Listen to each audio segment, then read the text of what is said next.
नमस्कार दोस्तों, मैं हूं सुरजीत श्यामला। आप देख रहे हैं workervoice.in। दोस्तों, आप में से जो लोग भी पूरे देश के अंदर सेंट्रल गवर्नमेंट के किसी विभाग, किसी मंत्रालय, किसी पीएसयू के अंदर काम करते हैं कॉन्ट्रैक्ट वर्कर के रूप में, डेली वेजर के रूप में या आउटसोर्स वर्कर के रूप में, तो आपके लिए खुशखबरी लेकर के आया हूँ। आपको बता दूं कि 1 अप्रैल 2025 वाला आपका महंगाई भत्ते का नोटिफिकेशन जारी हो गया है, जिससे कहीं ना कहीं आपके न्यूनतम वेतन में बढ़ोतरी होगी। आज हम न केवल आपको ये बताएंगे कि आपके न्यूनतम वेतन में कैटेगरी वाइज आपके डीए ऐड होने के बाद कितना न्यूनतम वेतन बढ़ जाएगा और साथ ही नोटिफिकेशन का कॉपी कैसे देखेंगे और कहां से देखेंगे। अंत में हम आपको ये भी बताने की कोशिश करेंगे कि अगर आपके एम्प्लॉयर या ठेकेदार के द्वारा आपको न्यूनतम वेतन नहीं दिया जा रहा है तो इसके लिए आप क्या स्टेप उठा सकते हैं। तो इसके लिए इस पूरे वीडियो पे बने रहें। आइए हम इसको स्टेप बाय स्टेप करके जानते हैं। दोस्तों, आपको बता दूं कि सेंट्रल गवर्नमेंट के किसी डिपार्टमेंट, किसी विभाग के अंदर, जैसे कि रेलवे हो गया, पोस्ट ऑफिस हो गया, सीबीएसई हो गया, एफसीआई हो गया, स्टेट बैंक हो गया, Canara bank, Punjab national bank, कहने का मतलब भारत सरकार का कोई भी विभाग है जहां पे contract worker, daily Vaser, outsource worker के रूप में काम करते हैं, तो आपके लिए एक अलग न्यूनतम वेतन का प्रावधान है, जिसको कि सेंट्रल स्फीयर का न्यूनतम वेतन कहा जाता है। हालांकि न्यूनतम वेतन अधिनियम के हिसाब से 5 साल में आपका न्यूनतम वेतन रिवाइज होना चाहिए, जो कि अभी नहीं हुआ है। आने वाले समय में इसकी भी जानकारी दूंगा, लेकिन अभी आपका अप्रैल 2025 वाला महंगाई भत्ते का नोटिफिकेशन सरकार की तरफ से जारी कर दिया गया है, जिसको चीफ लेबर कमिश्नर सेंट्रल के द्वारा जारी किया जाता है। जिसके बाद 1 अप्रैल 2025 से महंगाई भत्ता ऐड होने के बाद आपके न्यूनतम वेतन में बढ़ोतरी हो जाएगी, जो कि जम्मू कश्मीर से कन्याकुमारी तक कहीं भी आप सेंट्रल गवर्नमेंट के विभाग, मंत्रालय के अंदर काम करते हैं कॉन्ट्रैक्ट वर्कर, डेली वेजर या आउटसोर्स वर्कर के रूप में, तो इसका लाभ आपको मिलेगा। लेकिन ध्यान रहे, सेंट्रल गवर्नमेंट के अंदर काम करते हैं तो, और खासकर किन के लिए, तो कॉन्ट्रैक्ट वर्कर, डेली वेजर या आउटसोर्स वर्कर। लेकिन सबसे पहले हम ये जानते हैं कि अलग अलग कैटेगरी में आपका महंगाई भत्ता ऐड होने के बाद क्या न्यूनतम वेतन होगा। आइए जानते हैं। दोस्तों, वीडियो के डिस्क्रिप्शन में जाएंगे, आपको हमारे ब्लॉग www.workervoice.in का ये वाला लिंक मिल जाएगा, जिस पे क्लिक करते ही हमारे इस वाले पोस्ट पे आ जाएंगे, जहाँ की हमने पूरी जानकारी देने की कोशिश की है।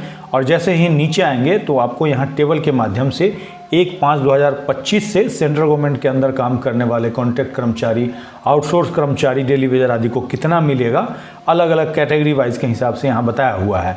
जिसमें कि अगर आप स्किल में एरिया में आते हैं तो 805 रुपया एक दिन का होगा, जिसमें आपका बेसिक और डीए ऐड होकर के यहाँ पे फिगर है। बी एरिया में काम करते हैं तो 674 रुपया एक दिन का, सी एरिया में 541 रुपया, सेमी स्किल या अनस्किल सुपरवाइजरी में है 893 रुपया एक दिन का, बी एरिया में 760 रुपया, सी एरिया में 632 रुपया। इसी प्रकार स्किल या क्लर्कियल में 981 रुपया एरिया में, बी एरिया में 893 रुपया, सी एरिया में 760 रुपया, और सबसे अधिक हाईली स्किल्ड एरिया में 1065 रुपया, बी एरिया में 981 रुपया और सी एरिया में 893 रुपया। अगर आपको मासिक दर से सैलरी मिलती है तो आपको इस एक दिन के सैलरी में 26 से गुना करना होगा।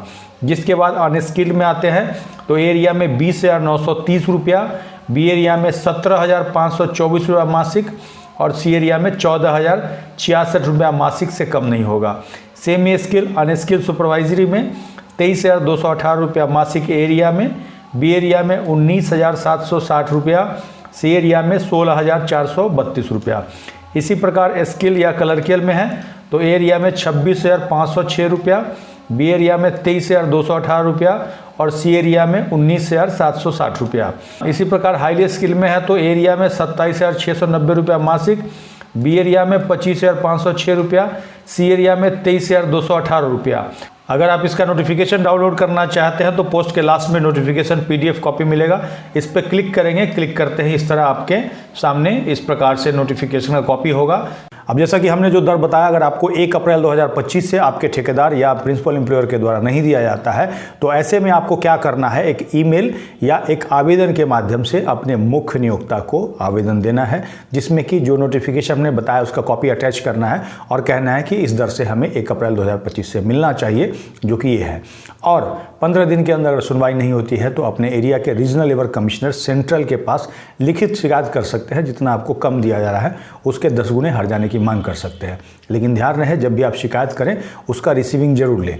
अगर संबंधित लेबर कमिश्नर ऑफिस के द्वारा आपको रिसीविंग नहीं दिया जाता है तो एक कॉपी डाक के माध्यम से, यानी कि रजिस्टर्ड पोस्ट या स्पीड पोस्ट के माध्यम से जरूर भेजें। आपका कोई भी सवाल हो नीचे कमेंट्स में लिख करके पूछ सकते हैं और इस वीडियो को अधिक से अधिक शेयर करें ताकि पूरे देश के अंदर जो सेंट्रल गवर्नमेंट के अंदर कॉन्ट्रैक्ट वर्कर काम करते हैं उन तक ये जानकारी पहुंचे। इसके साथ ही विदा लेता हूं, जल्द ही एक नई जानकारी के साथ मिलते हैं। धन्यवाद।